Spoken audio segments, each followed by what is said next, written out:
Chapter 11. Christmas Shopping. "I smell snow," said Jane as they got out of the bus. "I smell Christmas trees," said Michael. "I smell fried fish," said Mary Poppins. And then there was no time to smell anything else, for the bus had stopped outside the largest shop in the world, and they were all going into it to do their Christmas shopping. "May we look at the windows first?" said Michael, hopping excitedly on one leg. "I don't mind," said Mary Poppins, with surprising mildness. Not that Jane and Michael were really very surprised, for they knew that the thing Mary Poppins liked doing best of all was looking in shop windows.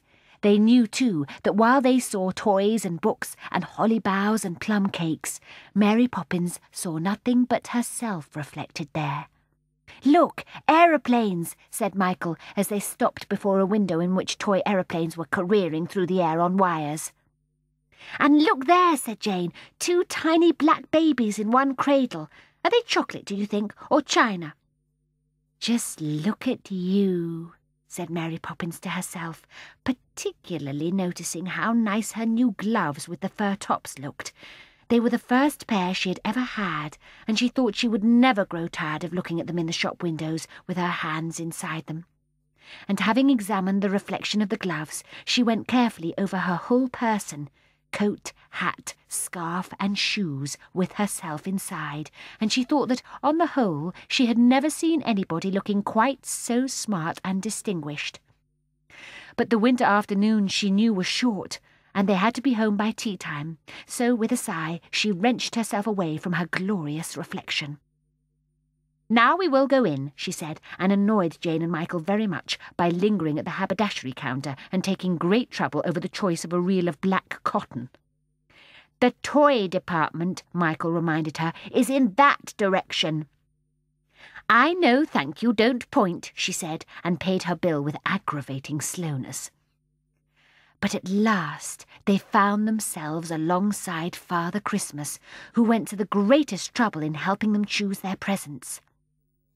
"That will do nicely for Daddy," said Michael, selecting a clockwork train with special signals. "I will take care of it for him when he goes to the city." "I think I will get this for Mother," said Jane, pushing a small doll's perambulator which she felt sure her mother had always wanted. "Perhaps she will lend it to me sometimes."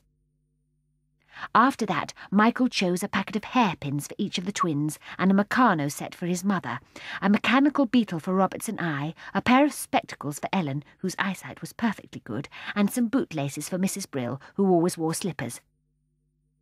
Jane, after some hesitation, eventually decided that a white dicky would be just the thing for Mr. Banks, and she bought Robinson Crusoe for the twins to read when they grew up.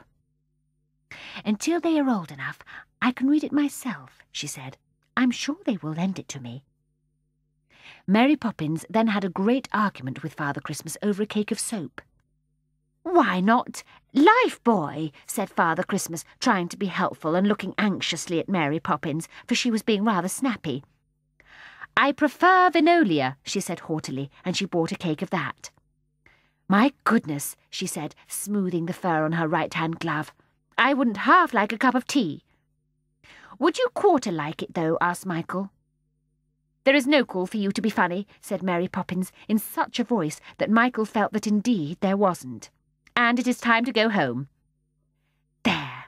She had said the very words they had been hoping she wouldn't say. That was so like Mary Poppins. "Just 5 minutes longer," pleaded Jane. "Oh, do, Mary Poppins. You look so nice in your new gloves," said Michael, wilily. But Mary Poppins, though she appreciated the remark, was not taken in by it. "No," she said, and closed her mouth with a snap and stalked towards the doorway. "Oh dear," said Michael to himself as he followed her, staggering under the weight of his parcels. "If only she would say yes for once." But Mary Poppins hurried on, and they had to go with her. Behind them Father Christmas was waving his hand, and the Fairy Queen on the Christmas tree and all the other dolls were smiling sadly and saying, "Take me home, somebody." And the aeroplanes were all beating their wings and saying in bird-like voices, "Let me fly! Oh, do let me fly!" Jane and Michael hurried away, closing their ears to those enchanting voices and feeling that the time in the toy department had been unreasonably and cruelly short. And then, just as they came towards the shop entrance, the adventure happened. They were just about to spin the glass door and go out when they saw coming towards it from the pavement the running, flickering figure of a child. "Look!" said Jane and Michael both together. "My gracious goodness, glory me!" exclaimed Mary Poppins and stood still.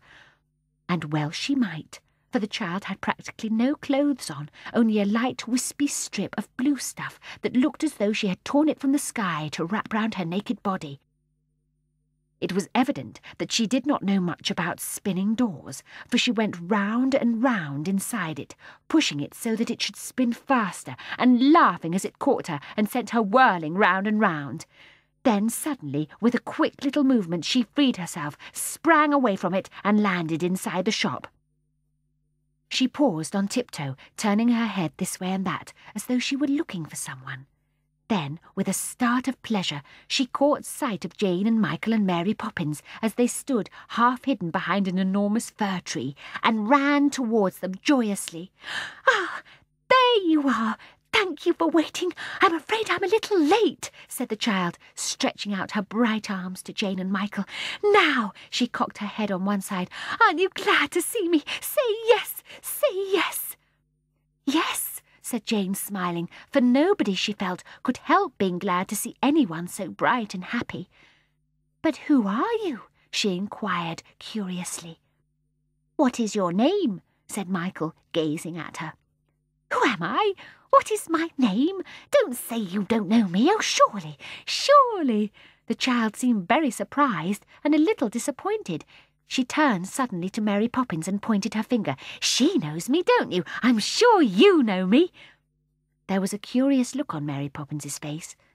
Jane and Michael could see blue fires in her eyes as though they reflected the blue of the child's dress and her brightness.